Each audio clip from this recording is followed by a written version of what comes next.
안녕. 우리의 경제 숲을 가꾸는 시드야. 오늘은 해외 주식을 하는 데 있어 꼭 이해해야 하는 것들에 대해 이야기해보고자 해. 아는 만큼 보이는 투자. 함께 공부하면서 우리의 경제 숲을 가꿔보자. 현진아, 준비됐지? 현진아, 너는 투자하려면 어떤 것부터 알아야 한다고 생각해? 투자하면 대부분 주식을 생각하니까 주식으로 한정해서 생각을 해볼게. 좋은 종목 아닐까? 실적이 탄탄하고 펀더멘탈이 단단하면 어떤 환경에서도 무적일 수 있지. 현진이 말도 맞아. 하지만 투자에서 매크로 경제도 참 중요해. 매크로 경제는 쉽게 말해 투자 환경이거든. 지금부터 왜 매크로 경제를 살펴야 하는지 알려줄게. 현진이가 오랜만에 가족들과 나들이를 가게 된 거야. 오늘 저녁은 현진이가 잡은 생선으로 매운탕을 먹기로 했지. 현진이는 꼭 생선을 잡아야 했어. 온 가족이 현진이의 낚시 실력을 믿고 있었거든. 본격 낚시 전 현진이는 가족들이 좋아하는 생선, 또 단백질과 비타민 등 영양소가 풍부한 생선을 줄이고 어디서 어떻게 잡아야 하는지 열심히 공부한 후 배에 탔어. 그런데 3시간, 4시간이 지나도 잡고 싶은 생선이 잡히질 않는 거야. 왜 그럴까? 현진이가 해류, 조류, 수온, 또 주변 어획 상황 등을 전혀 고려하지 않고 낚시를 했기 때문이야. 자, 여기서 실제 투자 상황과 대입해볼까? 영양소가 풍부한 생선에 대한 공부, 또 어디서 어떻게 잡아야 하는지에 대한 공부는 아까 현진이가 말했던 마이크로 경제, 미시 경제라 볼 수 있어. 해류, 조류, 수온 등 환경을 연구하는 방법은 매크로 경제, 거시 경제라고 볼 수 있고, 잡고 싶은 생선이 많이 나오는 지역, 또 효과적으로 잡는 방법 등을 연구해서 낚시를 잘 해낸다면 정말 좋겠지만 바다 안팎 상황이 어떠냐에 따라 생선을 잡을 수도 못 잡을 수도 있는 거지. 유리한 환경에서 투자하는 게 좋을까? 아니면 불리한 환경에도 불구하고 기업에 대한 분석을 바탕으로 투자를 밀고 가는 게 좋을까? 유리한 환경을 찾고 그 환경 하에 좋은 기업을 찾아 투자를 결정한다면 투자에 실패할 가능성을 조금이라도 더 줄일 수 있지 않을까? 매크로는 그 자체로 투자에 성공하는 방법은 아니지만 투자에 성공할 가능성을 조금 더 높여주는 접근 방식이 되어줄 수 있어. 아, 이제 알겠다. 경기, 금리, 환율 등과 같은 요소들을 잘 챙겨봐야 한다는 소리네. 나는 요즘 해외 주식에 관심이 많으니 관련해서 공부를 하고 싶어. 어떤 지표들을 살펴보는 게 좋을까? 아주 좋은 질문이야. 해외 주식뿐만 아니라 국내 주식을 할 때도 매크로 변수는 참 중요한데 오늘은 금리와 환율, 달러 위주로 공부해보자. 먼저 금리 이야기를 해볼까? 주식은 근본적으로 특정 회사의 일부를 소유하는 거라고 볼 수 있지. 일반적으로 회사 운영이 잘 되면 주가는 상승하고 반대로 실적이 좋지 않으면 주가는 하락해. 금리가 높으면 은행 예금 이자율도 그만큼 높아지기 때문에 사람들은 상대적으로 위험 자산인 주식에 투자하려고 하기보다는 안전한 예금을 선택하려는 경향이 있어. 그런데 그렇게 사람들이 모두 돈을 저축해버리기만 하면 상대적으로 시중의 통화량이 줄어들잖아. 그래서 기업이나 개인들의 주식 투자에 대한 수요가 줄어들게 돼. 주식 투자에 대한 수요가 줄어들게 되면 상대적으로 주가도 하락하게 되지. 이래서 나 좀 투자한다 하는 사람들은 미국 연방준비위원회 FOMC를 주목하곤 해. 아, 이제 잘 알겠어. 그럼 환율과 주식시장은 어떤 상관관계가 있어? 환율이 오른다는 말은 원화의 가치가 떨어지고 달러의 가치가 오른다는 말이야. 1달러에 1,000원이었다가 1,500원으로 환율이 오르면 1달러를 사는데 드는 비용 50%가 오른다는 말이지. 즉, 달러의 가치는 오르고 원화의 가치는 떨어진다는 의미야.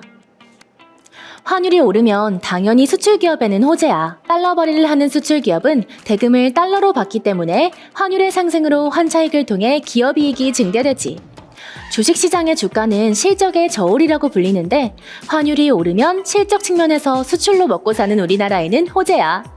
환율로만 따진다면 코스피는 오르는 게 맞아. 그런데 요즘 뉴스를 보면 달러, 원환율 1,500원 가능성에 코스피와 코스닥이 급락했다는 소식이 전해지지. 왜 그럴까?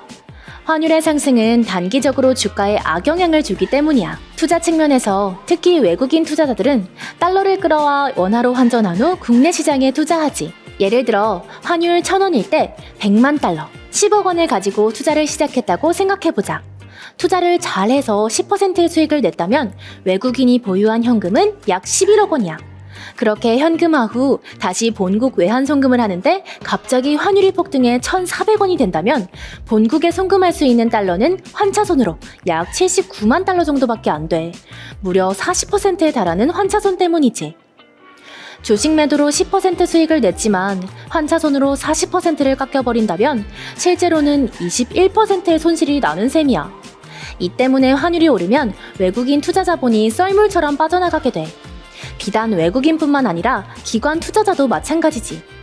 그래서 환율과 주식은 단기적으로 반비례한다고 보는 게 일반적이야. 미국 주식에 투자하려는 현진이도 달러와 향방을 체크해야 하는데 요즘은 강달러 현상이 두드러지잖아. 강달러는 미국 달러 가치가 높다는 것을 의미해.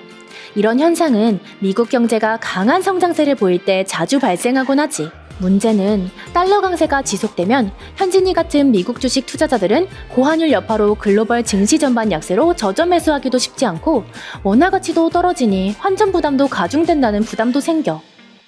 아, 이제 알겠다. 정말 금리와 환율은 중요한 변수구나. 이제 투자해서 챙겨볼 것들은 없는 걸까? 아, 한 가지 더 있지. 아까 현진이가 말했던 기업들에 대한 공부야. 환경도 중요하지만 좋은 개별 기업을 찾는 방법이지. 경제 환경이 어떻게 바뀌어도 항상 좋은 실적을 낼 기업을 찾는데 초점을 맞추는 거야.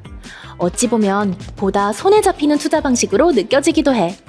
곧바로 투자 대상 기업을 분석한다는 점에서 딱 시험 범위만 골라서 공부한다는 느낌도 들고 말이야. 공부 방법으론 관련 기업들의 신문을 읽고 공시를 찾아보는 방법이 일반적인데 우리가 공부하려는 해외 주식 그리고 그 기업들에 대한 공부를 할 땐 리포트가 효과적이야. 그런데 사실 미국 주식에 대한 리포트는 확인하기 어렵잖아. 그래서 꿀팁을 내가 가져왔지. 한국투자증권에서 미국에서 발행된 리포트를 하루에 2번 볼 수 있는 서비스를 오픈했다고 해. 오전 8시 반과 오후 5시 2번 제공된다 하니 한국투자증권 홈페이지에서 리서치를 눌러 메뉴에 슬림리스인 USA를 통해 해외 기업들에 대한 리포트를 열심히 공부해보자. 와, 너무 든든하다. 오늘은 주식 투자 공부하는 법, 특히 해외 주식 공부를 해야 하는 이유에 대해서 명확하게 알게 됐어. 이제 명확한 이유와 목표가 생겼으니 열심히 공부할 수 있겠어. 시드, 앞으로도 많이 도와줘. 우리의 소중한 시간, 시드머니를 위한 오늘의 정리. 하나, 매크로 경제는 상황의 유불리를 판단할 때도 필요하고 금융 시스템의 위기 등을 감안할 때도 필요하니까 꼭 확인하고 투자하기. 둘, 금리가 높아지거나 환율이 오르면 단기적으로 주식시장엔 악재로 작용하니까 해외 주식을 투자할 때는 꼭 환율과 금리를 고려하기.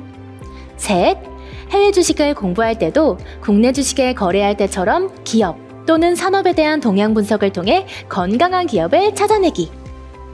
오늘 우리가 공부한 해외 주식 투자 아이디어가 씨앗이 되어 건강한 자산나무로 그리고 울창한 경제숲이 될 때까지 시드가 함께 할 거야. 오늘도 수고했어. 내일도 잘해보자. 안녕. 좋아요, 댓글, 구독, 알림 설정.